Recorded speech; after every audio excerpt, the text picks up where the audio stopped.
Morning बच्चों, अभी हम लोग यूनिट 2 का चैप्टर 2 पढ़ रहे हैं।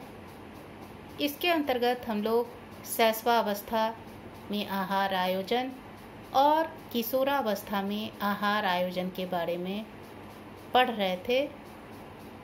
आज हम लोग शैशवावस्था में आहार आयोजन तथा किशोरावस्था में आहार आयोजन का अति लघुत्तरात्मक प्रश्नोत्तर देखेंगे।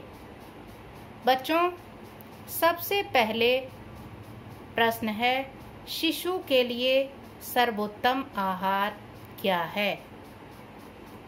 इसका उत्तर होगा शिशु के लिए माता का दूध सर्वोत्तम आहार है। दूसरा प्रश्न है, शैशवावस्था में प्रोटीन और कैल्शियम की आवश्यकता क्यों बढ़ जाती है? इसका उत्तर है शिशु के मांसपेशियों तथा ऊतकों के निर्माण और उसकी मजबूती के लिए उसके आहार में प्रोटीन की मात्रा और उसके दांत तथा हड्डियों की मजबूती के लिए उसके आहार में कैल्शियम की मात्रा बढ़ जाती है।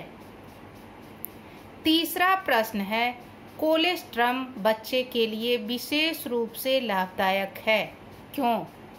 इसका उत्तर होगा कोलेस्ट्रम या नव दूध एक ऐसा तरल पदार्थ है जो माता के स्तन से स्रावित होता है।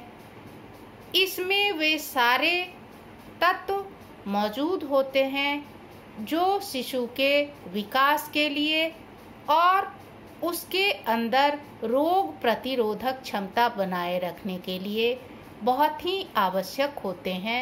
अतः सभी माता को अपने शिशु को नव दूध जरूर पिलाना चाहिए। चौथा प्रश्न है, स्तन्यमोचन की क्रिया से आप क्या समझते हैं? इसका उत्तर होगा शिशु के आहार में मां के दूध के अतिरिक्त अन्य खाद्य पदार्थ की शुरुआत की प्रक्रिया को स्तन्यमोचन की प्रक्रिया कहते हैं।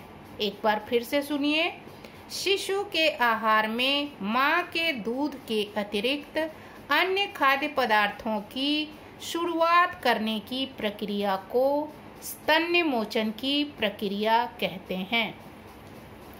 पांचवा प्रश्न है, पूरक आहार क्या होता है? इसका उत्तर होगा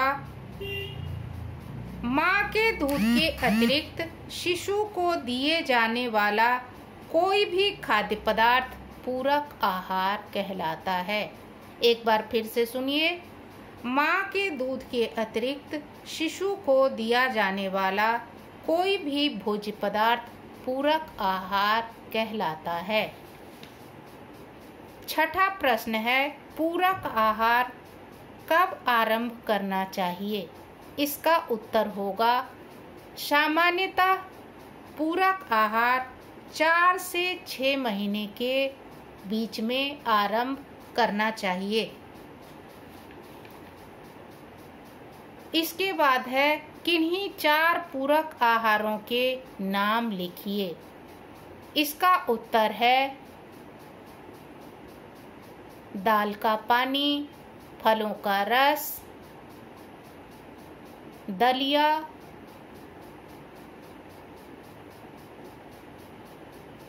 चावल का पानी इत्यादि। आठवां प्रश्न है, मां के दूध के विकल्प में कौन से पूरक दूध दिए जा सकते हैं? इसका उत्तर होगा मां के दूध के विकल्प के रूप में शिशु को गाय का अथवा डिब्बा बंद शुष्क दूध दिया जा सकता है। 9वां प्रश्न है, अर्ध ठोस पूरक आहार क्या होते हैं? जैसा कि नाम से ही पता चलता है कि ऐसे आहार ना तो पूरी तरह तरल होते हैं और ना ही पूरी तरह ठोस,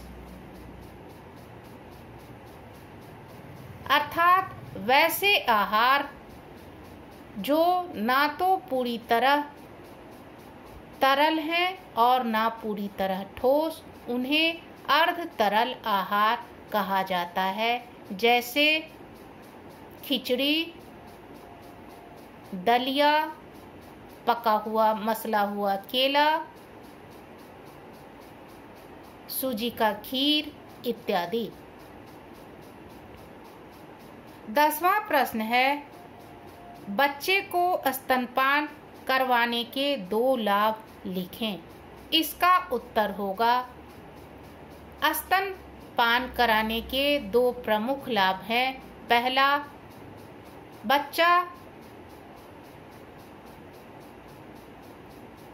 स्वस्थ और निरोग होता है। दूसरा, माता तथा शिशु के बीच में भावनात्मक और स्नेह का रिश्ता बना रहता है।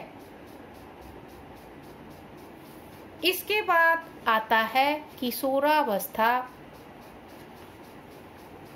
के लिए आहार आयोजन से संबंधित अति लघुतरात्मक प्रश्न।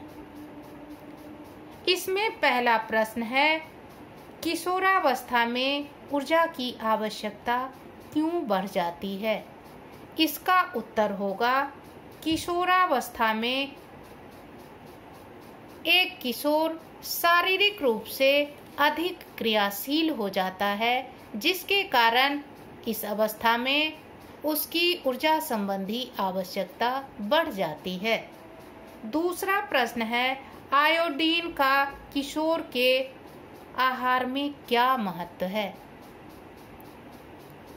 एक किशोर के आहार में यदि आयोडीन की कमी हो जाती है तो उसे गलगंड या ग्वाइटर नामक रोग हो जाता है। इतना ही नहीं, शरीर में आयोडीन की पर्याप्त मात्रा नहीं रहने पर इसका उसके मानसिक स्वास्थ्य पर भी असर पड़ता है। तीसरा प्रश्न है, किशोर की पोषण संबंधी आवश्यकता को प्रभावित करने वाले कौन-कौन से कारण हैं? इसका उत्तर होगा, किशोरावस्था में एक किशोर के आहार आयोजन को प्रभावित करने वाले मुख्य कारण किशोर का अपने शरीर के प्रति अधिक सचेत होना। दूसरा कारण, किशोर में स्वतंत्रता की भावना होना। तथा तीसरा कारण, भोजन संबंधी किशोर की आदतें। इसके बाद प्रश्न आता है, किशोरावस्था में खनिज तत्व की आवश्यकता क्यों बढ़ जाती है? किशोरावस्था में किशोर के शरीर में तीव्र वृद्धि और विकास होता है, इसलिए उसके मांसपेशियों, हड्डियों और दांतों में सुदृढ़ता और मजबूती लाने के लिए उसके शरीर में कैल्शियम की पर्याप्त मात्रा होनी चाहिए। इसके बाद है, किशोरावस्था में पोषण का स्तर निम्न होने पर क्या हो सकता है? इसका उत्तर है, किशोरावस्था में अपर्याप्त भोजन या निम्न स्तर का पोषण मिलने से किशोर का वृद्धि और विकास अवरुद्ध हो जाता है। इतना ही नहीं, इसका बुरा प्रभाव उसके स्वास्थ्य पर भी पड़ता है। चौथा प्रश्न है, किशोर के शरीर के प्रति अधिक सचेत होने से किशोरावस्था में खान पान कैसे प्रभावित होता है? इसका उत्तर होगा कि अपने शरीर के प्रति अधिक सचेत रहने के कारण किशोर वैसे भोज्य पदार्थों को अनदेखी करते हैं जो उनके स्वास्थ्य के लिए, उनके शरीर के लिए लाभकारी होता है। वर्तमान में उसका परिणाम उन्हें दिखाई नहीं पड़ता है, परंतु इसका दूरगामी परिणाम उनके स्वास्थ्य और शरीर के लिए अच्छा नहीं होता है। धन्यवाद।